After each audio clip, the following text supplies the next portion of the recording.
Ismaël va tenter de reproduire l'exploit de Roberto Carlos en 1997 lors du match France-Brésil.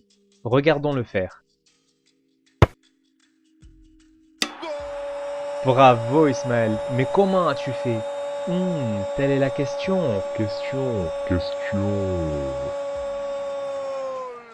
Pour comprendre ce qu'il s'est passé, il faut voir ce qui est arrivé au ballon durant ce moment intense. Au départ, Ismaël frappe dans le ballon, il lui donne donc de la vitesse. À partir de ce moment-là, le ballon est soumis à trois autres forces. La première force, qui est aussi la plus évidente, est son propre poids. Cette force tire le ballon vers le bas, elle tente de le plaquer au sol.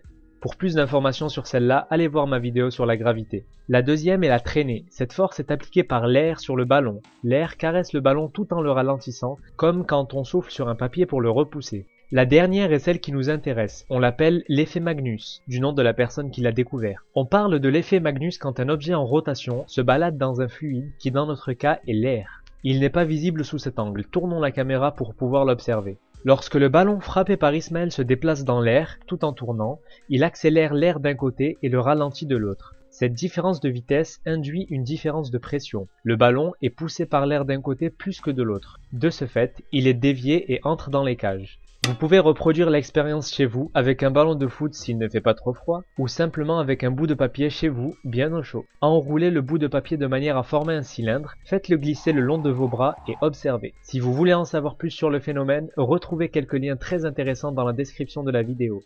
Vous pouvez aussi me soutenir sur Tipeee et vous abonner pour en apprendre toujours plus.